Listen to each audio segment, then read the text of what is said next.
Assalamualaikum warahmatullahi wabarakatuh.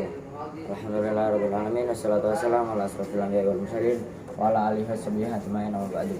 Ya, pertama-tama kita anjurkan puji syukur kita terhadap Allah Subhanahu wa taala yang telah memberikan kita kesehatan supaya bisa mapping pada pagi hari ini.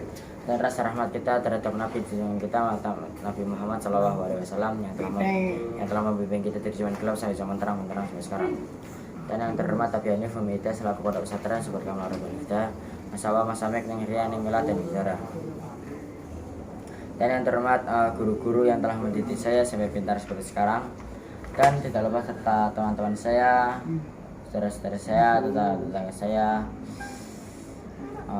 dan tidak lupa serta yang saya banggai dan saya sayangi keluarga-keluarga saya yang ada di rumah. Semoga saya selalu dan dilancarkan rezekinya, amin amin ya rabbal alamin. Nah, di sini saya akan menjelaskan tentang Kerajaan Mataram. Kerajaan Mataram. Nah, Kerajaan Mataram itu didirikan oleh Sutawijaya.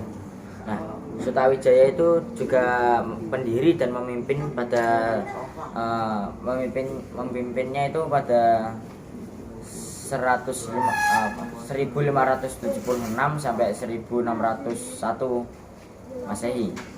Dan setelah dia gugur, dia itu mewariskan kerajaannya kepada Mas Jolong. Yaitu dia memimpin, Mas Jolong itu memimpin pada 1601 sampai 1613. Nah, dia itu saat dia memimpin, dia itu dapat menaklukkan pantai-pantai, dan dia itu saat ingin menaklukkan yang lebih besar lagi, dia itu wafat. Dia itu gugur di Krapyak, yaitu di Yogyakarta. Nah, setelah dia wafat, dia itu mewariskan kepada Sultan Agung. Nah, Sultan Agung itu adalah raja terbesar yang pernah menjadi kerajaan di Mataram, yaitu memimpin dari 1613 sampai 1645.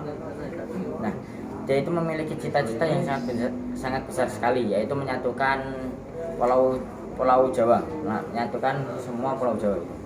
Jadi agar semua Pulau Jawa itu damai.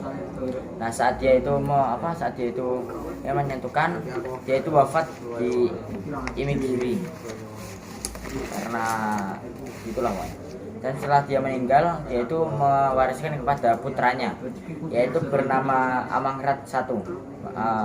Pada Amangrat I, yaitu anak pertama. Amangrat I itu memimpin dari 1645 sampai 1677.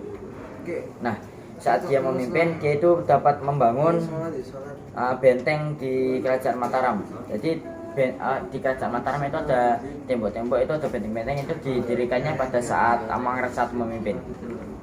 Nah, dia itu meninggal di Tegalwangi. Dia itu saat malam-malam dia itu didatangi oleh pasukannya sendiri karena banyak orang yang tidak suka pemimpinannya.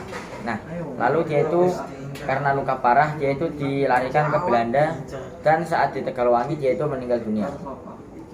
Dan setelah meninggal, kerajaannya dipimpin oleh Amangrat II, yaitu memimpin dari 1677 sampai 1703.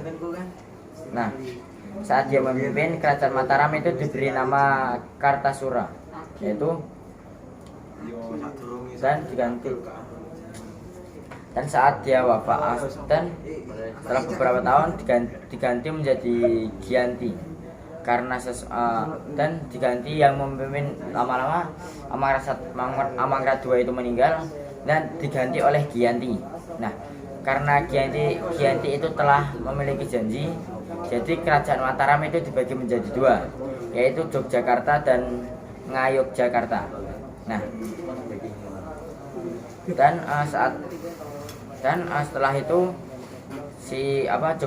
saat Yogyakarta dipimpin oleh Mangkubumi itu juga memiliki janji. Pada tahun 1757, Kerajaan Mataram itu dibagi menjadi tiga, yaitu Ngayogyakarta, Surakarta, dan Mangkunegara. Nah, setelah itu Mangkunegara saat Mangkunegara dipimpin oleh Mas Said pada 1813. Nah, Mas Said ini membagi Mangkunegaran menjadi dua bagian, yaitu Paku Alam dan Mangkunegaran. Nah, saat itu diganti kerajaan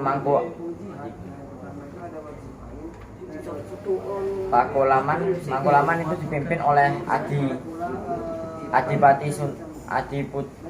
Sultan. Nah, dan saat dipimpin oleh dia itu membagi kerajaannya menjadi kecil-kecil menjadi 4 bagian, yaitu Yogyakarta, Surakarta, Mangkunegara, dan Pakualaman. Oke, mungkin jika ada salah kata, mudah-mudahan kita sama-sama belajar, sama-sama salah. Wassalamualaikum warahmatullahi wabarakatuh.